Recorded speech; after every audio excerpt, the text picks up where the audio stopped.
Well, protests, as we've mentioned, have been ongoing across the country after the Supreme Court overturned Roe v. Wade. But before this decision, there was the leaked draft opinion that was sent out in early May. And since then, Republican Party offices, churches, and pro-life healthcare facilities have been under attack by abortion advocates. What does this all mean moving forward? Joining us now is Florida Congressman Carlos Gimenez. Carlos, before we kind of dig into the nuts and bolts of this, I'd just like to start with your reaction to the Supreme Court ruling, not only upholding that Mississippi law banning abortion after 15 weeks of pregnancy, but overturning decades of precedent there by striking down Roe v. Wade. Well, I'm very glad that the Supreme Court actually overturned something, a really bad decision done over 50 years ago. Really, there was a lot of contortions on that decision that somehow that abortion was somehow a right, somehow enumerated in our Constitution, and it never was. And so all the Supreme Court is saying is that since it's not, therefore, then the rights that are not enumerated in the Constitution actually belong to the states. And that's exactly what this Supreme Court has said. Now, abortion rights or the prohibition on abortion is really relegated back to the people, to the representatives of those people and the states to enact laws, on this issue, and that there is going to be broad political debate on it, and there's going to be differences of opinion, but that is political opinion, and so it's not really in the hands of the courts anymore. It's in the hands of the people that actually should have been to begin with, which is the elected representatives of the people in individual states. Yeah.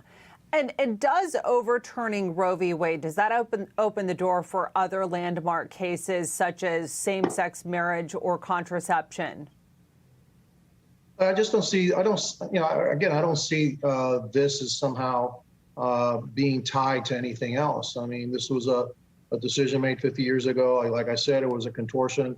And so those folks that somehow think that same-sex marriage is going to come under attack and all that, I just don't see the same kind of fire with this. Look, this is about life, and there's nothing more important than life.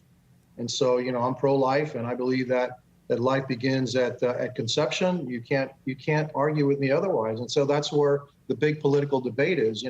Whether you have same-sex marriage, that's religious in nature, and are there rights? People have the right to do what they want once they're alive. My thing has always been about protecting the unborn, and they're the most innocent of all. And so I just don't see that. That's a pretty big stretch on that. So I think that this is pretty much a decision on abortion that will remain a decision on abortion.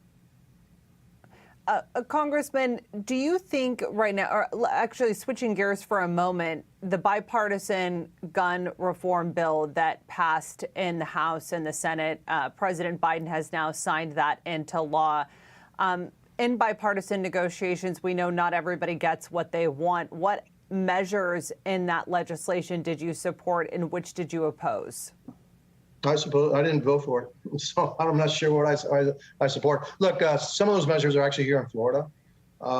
There are some red flags here in Florida, and so some of the measures were already been applied in Florida, and we haven't had a major problem. But there's also, even on those red flag laws, there is a just cause, and there is also due rights and that are attached to that law here in Florida. So I'm not sure that that's going to happen in other states. And so no, I didn't support that law. I didn't support any of the amendments that came before it. Again, these are state issues, I believe, and so it's best left to the states. And so again, I wasn't able to support that law, and I will not support that law. So I've been. In some other cases, some background checks. I think that that's justifiable. We have that law now. Whatever background checks are required to purchase a gun in a store, I think that those are reasonable. I have guns. I've gone through the background checks. I don't want terrorists. I don't want felons to have guns. But I also do not believe in restricting the right of good law-abiding Americans to obtain and own weapons. That's part of the Second Constitution. I will always defend the Second Amendment to the Constitution.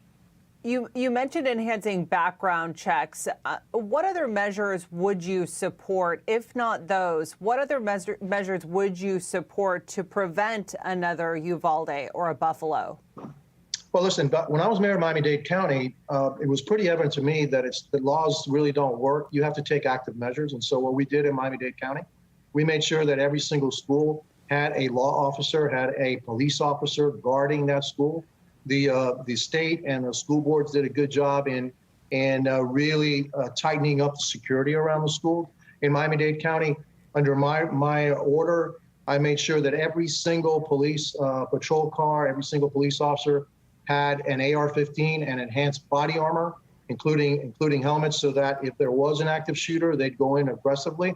Active training to be very, very aggressive. And then finally, we created a squad, a roving squad, 24 hours a day, that responds to active shooters. You have to take active measures to protect our children and to protect the population, because many of these measures also were there to protect not only schools, but they're also protect, the public at large. Whether you have a lone gunman that goes into a shopping center or a supermarket, or you have terrorist groups that come in.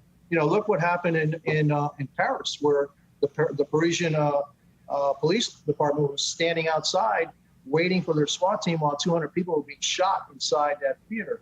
That will not happen in Miami-Dade County. Those are the kind of things that we did in Miami-Dade County. Those are things that we need to do around the nation to make sure that we protect our children. If you think that laws are somehow going to protect our children and our citizenry, I've got something else for you, because you know what? There's a law against murder. I have one more quick question before we go. Okay?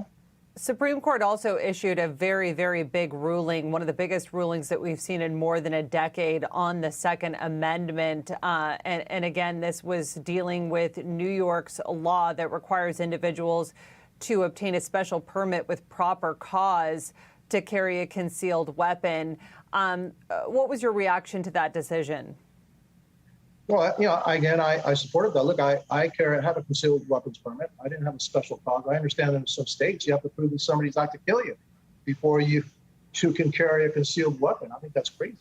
If you're a good law-abiding citizen, if you pass certain background checks, basically that you are deemed, by the state here in Florida, that's what they do. They pass a enhanced background check, and that you are issued a concealed weapons permit.